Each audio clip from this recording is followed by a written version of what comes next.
All right, everybody, welcome to BuckleBomb Presents, our live discussion. Tonight's topic is going to be a little bit of fantasy booking between Impact versus AEW with the new potential partnership. It'll be fun to discuss some potential matchups we could end up seeing.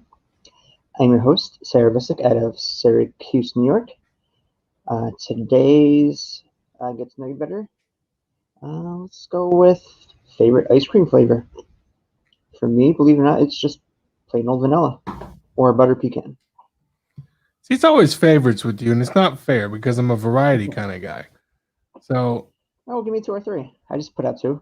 Then we'll just go with Neapolitan because you get so much variety in one technical flavor. Yeah. The standard birthday party flavor. Of course. Mm-hmm. The swirl. Or the sections, rather. The ice cream flag. That's true. Of course, there's that other one, too, the Italian version, the Spumoni, I believe it's called. See, I almost said that, and it might actually be better because it's more colorful and it tastes more like cherries. But it's all one kind of like flavor, though. I believe that you get mint and vanilla as well, if I'm not mistaken. Right. I forget what the green is. All right. Is it pistachio? Maybe. I'm not sure. Amaretto? Almond, maybe? All good choices either way. I agree. Mm-hmm. So I'll go first here. A little bit of fantasy booking. And I'm always about the women's matches here. I believe that there is a good partnership. Impact would definitely help AEW's women's division. I would love to see Nyla Rose out of AEW take on Jordynne Grace from Impact Wrestling. 2 powerhouses. Ooh, that's a pretty good one. I think I like that a lot, actually. There's so many fun combinations that we can come up with here. Oh, yeah. Fantasy booking is so much fun because, you can't be wrong. Well, I don't think that you can be wrong, but some other people might disagree with you. Bryant. No names mentioned. No names mentioned that may or may not be here typically on a regular basis. Yes. So what do I have here? So I've got Chris Bay versus Ricky Starks is my first one. I think they both got a good, quick, fast-paced style. Are they similar sized? Is Chris Bay maybe a little bit bigger? I'm not sure. I think that they would have an awesome match, though. They're both about cruiserweight size, so I can see an awesome match coming out of those 2. Yep. Can't go wrong there, I think. Right. For me, I'll stick with the cruiserweights. I like your selection of Chris Bay. I had him going against Sammy Guevara, though. Ooh, that's good, too. Let's put them all in a match together. Triple threat. I was going to say, because all my matches are like one-on-ones or tag teams. Like, we should have come up with like some crazy 5-way matches or something like that. But I think that you could take any combination of these and make a pretty good match by squishing 2 of them together. What else would have? Okay, so my love of the supernatural wrestlers and the very odd characters, Abaddon versus Su Yung. I think we talked about this before. Mm-hmm. There's no way that's not entertaining and full of blood and lots of face paint and just overall really good match, I think. If we're going to throw some triple threats and 5 ways in there, I had Abaddon versus Rosemary, and I think throw Rosemary in that triple threat there. Throw it all together, absolutely. Mm-hmm. Scary zombie triangle. Yeah, send the kids to bed for that one. Yeah, I agree. So another one I had, this actually came, we'll do Orlando's pick. Orlando couldn't be here tonight. He's working, as is Brian. But Orlando wanted to send out Top Flight versus the Motor City Machine Guns. Hey, I think we all want to see basically Motor City Machine Guns versus most of the tag teams in AEW. Mm-hmm. Obviously it's been talked about with the Young Bucks, so I didn't really put that on there because I think it's already been talked about enough. But yeah, you could put them against Top Flight. You could put them against Private Party. You could put them against Kip Sabian and Miro, maybe even. And I think they would all come out pretty solid matches. What's my next one?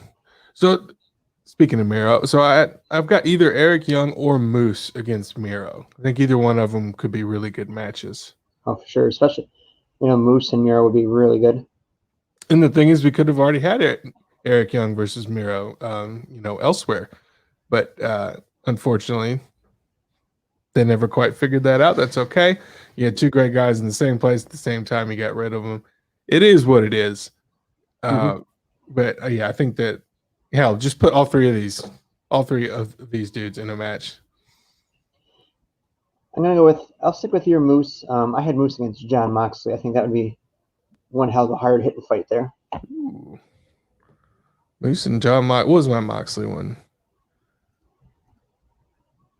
Yeah, Moose and Moxley. I had Moxley versus Dreamer in like a lights out match or a hardcore match, but then you mentioned that Joey Janela would be a really good match in there, and then I instantly thought, well, I think I'm wrong now. I think I want all three of them in some kind of a hardcore match. If we could throw a fourth in there, though, who would it be?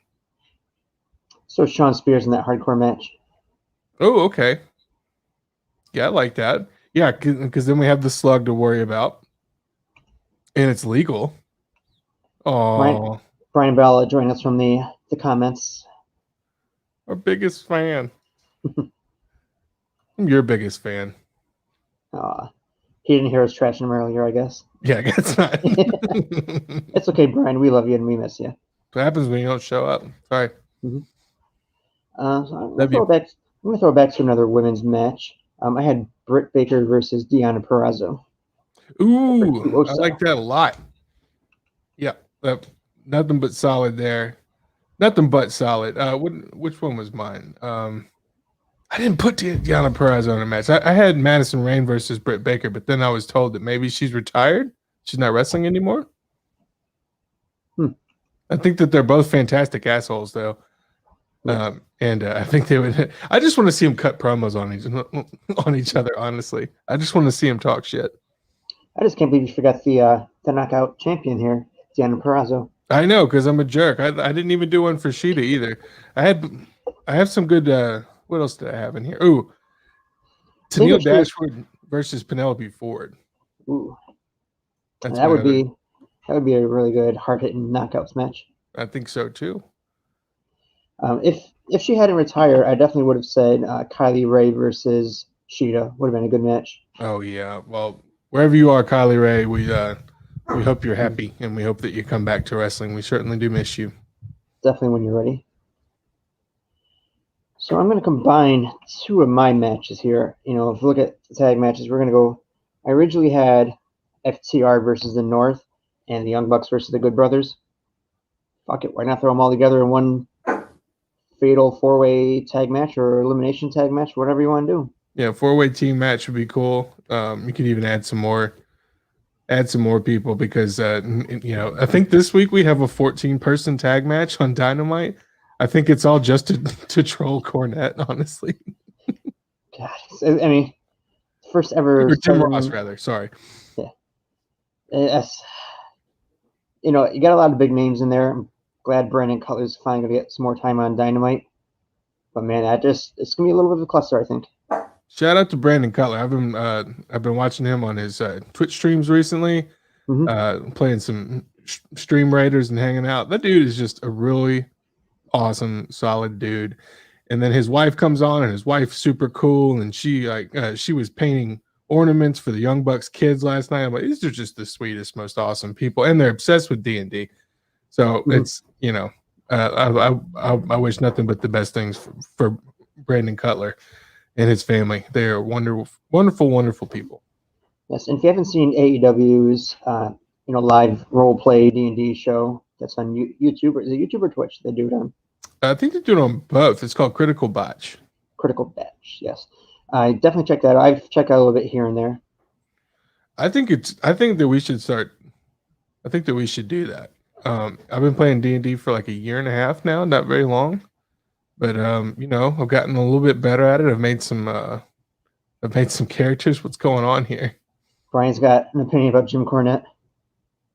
They care too much about his opinion. Jim is living rent free in their hands. Well, yeah. I don't know. I think you have to respect Jim Ross's opinion. However, I don't He sounds salty on the microphone. So I don't know why you kind of sound salty on the microphone for all these different sets, and then you want to go say something on your podcast that's negative about the company you work for. I appreciate the honesty, but I don't know. Like, I respect it, but I can also see where everyone took it as being slighted, especially Brandon Cutler. Out of nowhere, since we mentioned him, he went straight to Jim Cornette. Yeah, well, also that there's been problems with Jim Ross and Jim Cornette this week, so we need the Jims to straighten their act up. Mm-hmm. What's my next match on here? Let's see here. I had Swaggle versus Orange Cassidy on here. I just think that'd be fun. Throw Colt Cabana in it. Why not? Hey, Marcus Stunt, make it a 4-way there. My next match before I think we get to the big obvious one. I had Eddie Kingston versus Sami Callihan. Mm-hmm. Okay, so okay, fine. So then let's combine it with mine. I had Sammy versus Darby Allin. Put them all in a match together. Why not? Make it bloody. I think that they would have two very different types of matches, though. Maybe that one's not a triple threat. I think you just have those two matches separately. What else do we have? Oh, I had Triple XL versus Butcher and the Blade. Ooh, that'd be a good one. What about Lance Archer? I don't think he wants to mention Lance Archer. Oh, what about Lance Archer? We could just go through the whole roster since we're blowing through these really quickly. Let's see. Lance Archer. Let me pull up Impact's roster. Who is the perfect opponent for Lance Archer? He could have a good match with Heath Slater. Or Heath, rather. He could have a good match with Moose. Who was the other guy that got released? Brian Myers is what I'm thinking. Yep. Brian Myers, that'd be good too. Just looking at versus Willie Mack. We forgot about Willie Mack. Oh yes. Give me Lance Archer versus Willie Mack all day. Mm-hmm. I am way into that. Maybe throwing Powerhouse Will Hobbs in there just to kind of even that out. Yep. Yeah, just give me all the beef. All the braids, all the beef. I think do what? Go ahead. I'll get to the big one. I think that we haven't mentioned yet. I'm sure it's the big obvious one, which would be the main event on the fantasy card here. Champion versus champion, Kenny Omega versus Rich Swann. Or Moose, once they figure all that out. Yes. Yeah, I'm into all that. Hello, puppies. Yeah, I think all the belt versus belt stuff is really, it's all kind of obvious, but at the same time, champions can change at any time, so it is to be left up to speculation. Who do you think wins that match? How are they going to book it? Omega. I would think so too. The way that everything's going, I think he's going to do the Ultimo Dragon thing and take all the belts. I've heard of Kenny now to as the Collector. The Collector, huh? Yes. He's not the cleaner. He's the Collector. He'll be the Collector pretty soon. Oh, I like that. Oh, they've got good vibes on that. Don Callis is such a proper asshole. Really enjoying that. You can give William Regal a run for his money when Regal was heel. I think we ran through all my matches. That's it. That's all of them. I think we combined a lot of ours. I think kind of went through that quick. Yeah, we got all my matches out of the way. Very good. All right. Hey, Tim Tobin's in the house. Tim Tobin. Hey, Tim. Let us know. Your fantasy Orlando booking. has said something else as well. What did Orly say? Oh, they did mention Kiera Hogan versus Diamante, girlfriend versus girlfriend match. Ooh, I like that a lot. That's very cool. Mm-hmm. Hey, Tim, if you've got any fantasy booking with Impact versus AEW, let us know. We'll shout them out here. So let's talk about all the stuff that JR said this past week. He basically said it's a giant spot fest. Kids are not that people are not really building matches the way that they should. Let me find the full-on quote here. Tim says the Jungle Express versus Motor City Machine Guns. Let's see. Okay, here's what he said.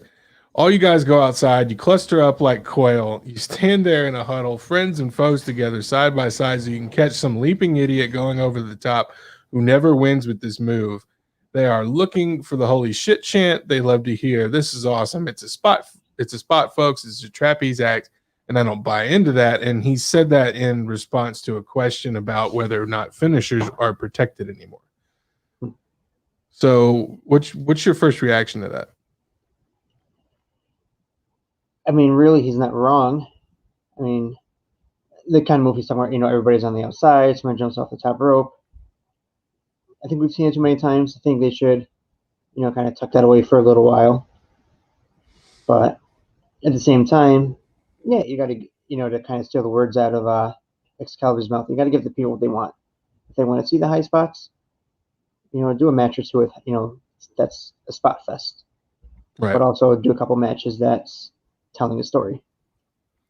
Do you think we look at things differently because we don't have huge crowds, but we do have a smaller crowd with AEW? Because is that changing how we look at wrestling as a whole right now?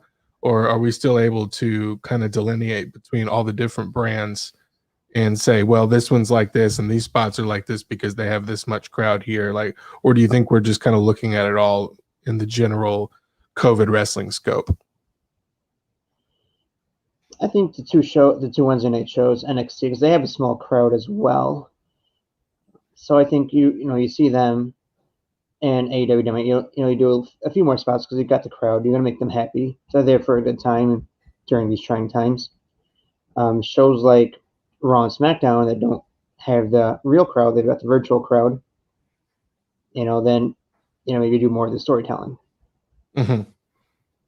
So do you think if we take those same high spots and we do them in NXT, for example, are we going to have the same reaction from someone? Like say that JR worked for NXT and that's the same kind of thing that was happening over there, which, at one time it probably was.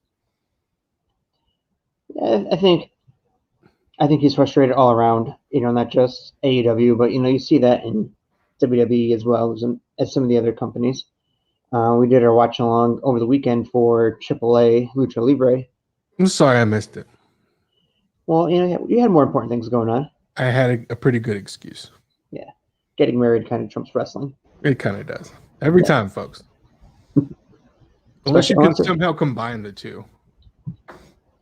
Okay, a TV there or something. Well, I mean, I had a phone, it's always just 2 seconds away.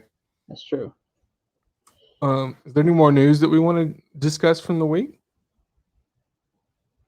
Or should we make it a short one? You should be. You got married. Thank you, Brian. No, marriage not important. Throwing shade in the comments. Make sure Jenny sees that comment. Yeah, right. I will. Yeah.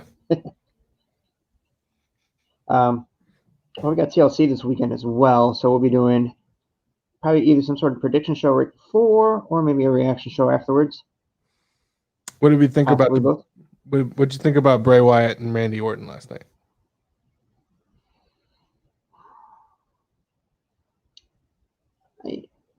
I'm not really invested in that storyline. I like Randy Orton, but I've gotten heat from this before from the group. I'm not really a big Bray Wyatt and Fiend kind of person, so it's okay. Not my cup of tea. I just thought you would have been happy that he was set on fire.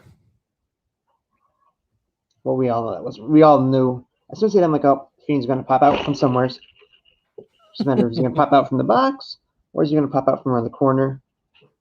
I think that this was like a love or hate, kind of segment. I thought that they were going to go a completely different direction once they set him on fire, though. Mm-hmm. I wondered if we wouldn't see Funhouse Bray for a while or anything. Like I didn't like, and I guess the obvious thing is that he gets mad and then all of a sudden, the Fiend comes out and that's cool.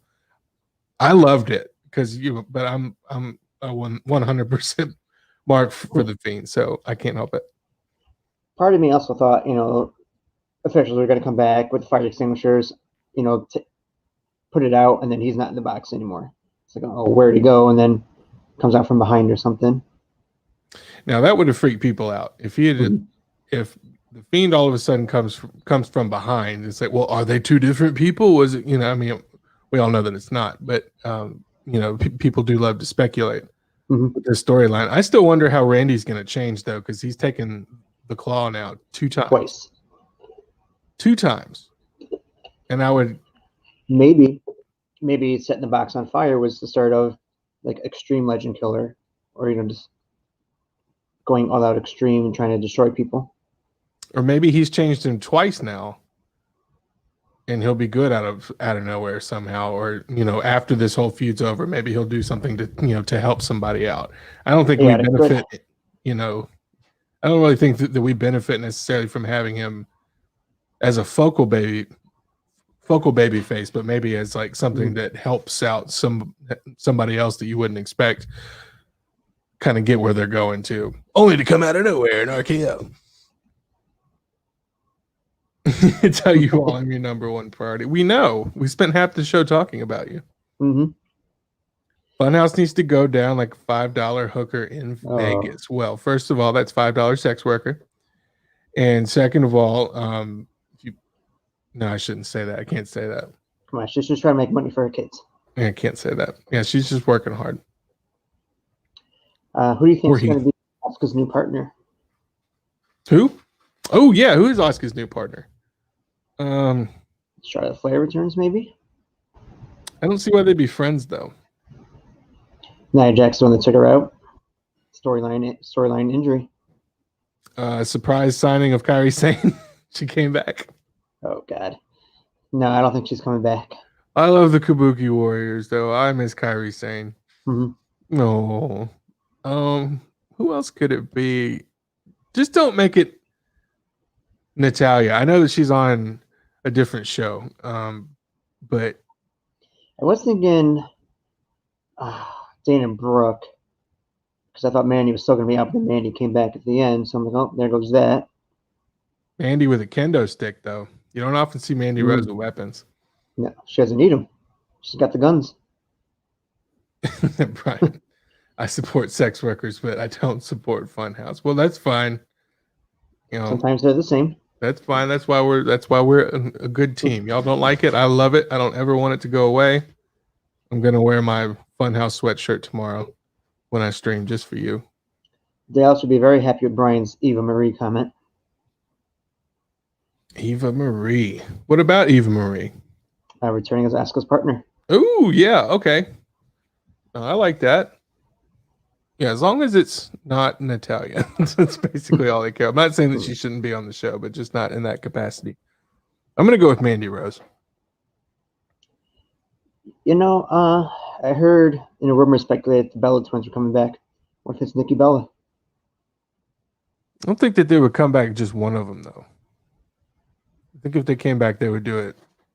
Yeah, they put rumors that they were going to go for the tag team titles. Well, they should be tag champions. I mean, absolutely. Mickey James? Mickey James, yeah, we kind of forgot about Mickey James. And she's on Raw, right? Yep, she is on Raw. I think that's a pretty good guess, actually. Mickey James. Yeah, because they were friendly a couple months ago. Well, they had that short feud, and then and then I think that they briefly became friends. This is when they were still at the Performance Center. They were friends first, and then I think Mickey earned a shot at the title. Right. And then she oversold the move too while the ref stopped their title match. And then next match she got hurt for real. She was just so good at selling. Yeah. I still think that's hilarious. Drew versus AJ. I think Drew retains. And apparently the Miz and Morrison. Yeah. Okay, so Brian says she's technically unsigned to a brand. Okay. Yeah, I guess we have had a draft since all that happened. Mm-hmm. Do you think Miz cashes in? I think Miz cashes in as a failure. I don't know. I just don't understand the point of him having the briefcase. I mean, I understand that you wanted to take it off Otis, and you can. I mean, apparently now we can just have matches for it. It's not the first time. I remember there being one a couple years ago when I first got back into it, or maybe it was the year before that. But I know it's not the first time. Now, can you just take the briefcase and cash it in? Is that possible? Like, could Morrison steal it from Miz and cash it in? Right. I don't think so. I think it's even if somebody steals it on you, it's still yours in your possession. I want John Morrison to have a short reign with the belt, and not a mid card belt. I think he should be champion before he leaves. What are your thoughts? I don't know if it really seems a heavyweight title. I'd see it more as an intercontinental or United States champion. Brian said, "Oh my God, Charlotte! About the Oscar thing. It's going to be Charlotte." That's what I said. She's due back any day now. I guess we've got another month before Becky's going to get back in the ring, which would Minimum. be just in time for the Royal Rumble. Mm-hmm. So, do we potentially have Charlotte Flair, Becky Lynch, and maybe even Ronda Rousey all coming back within 6? God, look at that look on your face. I'll take 2 of the 3. 2 of the 3. I like Ronda. I like her being involved with women's wrestling. I think it does a lot of good for women's wrestling. Yo, Octavia, what up? Octavia the homie, checking in. My twin. I like Ronda. She brings, mainstream to WWE. But I know, like, girls like Alexa Bliss, she got a little too rough with them, and she can throw around like a little rag doll. What if Alexa Bliss is Asuka's tag partner? Ooh, freaky. That would be weird. Did you see the story? Alexa Bliss and Charlotte Flair and Devon are filming a reboot for Punky Brewster. Cool. Why not? Yeah. I want them all to make as many movies as they can and get that movie money and live happy, lucrative lives. That sounds great. I'm all here for it. Bye, Rhonda. Brian, we agree. It doesn't happen often with Brian and I agree, but it's finally happened. Where's Orlando? Orlando is my wrestling spirit animal. We always agree. So anyways, before we get going here, we're going to talk about, within the next week, we'll be doing our nominations for the Blasties. Which is our own version of, I guess called our year-end awards, pretty much. I'll give you a sneak preview of the categories that we're going to be doing. We will do the men's match of the year. We will also do a women's match of the year, male wrestler of the year, female wrestler of the year, rookie of the year, the comeback wrestler of the year, pay-per-view of the year, tag team of the year, the best weekly show, best promo, best rivalry, the best faction, the best holy shit moment of the year, the best debut. Doesn't necessarily mean a new wrestler, maybe someone debuting with a new brand. The best cinematic match. We're going to the RKO Breakout Star Award and the Legacy Award. Kind of something, somebody that's accomplished something really big this year. 17 awards, everyone. That's huge. A lot of categories. But we promise it'll be a fun nomination show. And when we do the actual awards, probably either just before or just after New Year's, it's going to be a good time. We're going to need your help with that, too. We're going to put out a form, I think, maybe, and let you vote on it. We'll do people's choice, and we'll do, the admin's choice. if you would like to apply to be on the Blasties committee, hit us up on BuckleBomb Entertainment. Send us a message. Write a comment in here. Let us know. And we will be sure to contact you and ask you to give us your answer for all these categories. Why not? Be fun. Absolutely. All right, well, I guess that's it for all of us here. You can catch us on BuckleBomb. You can catch BuckleBomb on Twitter at BuckleBombENT, BuckleBombEntertainment.com. We're going to start popping out some more articles, news, opinions, all the like. You can catch me personally at HTC_SarahGNW. Don't forget to check us out on Instagram, BuckleBomb Entertainment, as well as all your favorite podcasts, including Apple and Spotify. DMC Grizzle. It's Twitter. It's Instagram. It's Twitch. I'm gonna stream later tonight, possibly tomorrow during Dynamite. We'll see. I got to get my stream game going again, so may as well hang out. Oh yeah, contact at BuckleBombEntertainment.com for Brian Bella. Brian Bella BBE on Twitter. You know what it is. And Orlando is at Orly. I don't know. I forgot the rest. You can watch one of the previous episodes and catch it. There's not too many Orleys, though. Just look for the Orly. Also, probably starting in the new year, sometime in January, we're going to start some trivia game shows. Yes. Mm-hmm. Trivia games are going to be cool. I'm going to play some games on Twitch, some like interactive type stuff also. It's going to be a lot of fun. And, we'll find a good schedule and a way for us to be consistent with it. Octavia's excited about that trivia. Also, Brian really appreciates pictures of Carmella in his Twitter DMs. Send those his way. Yeah, absolutely. Big fan. All right, guys. Have a good night. Bye.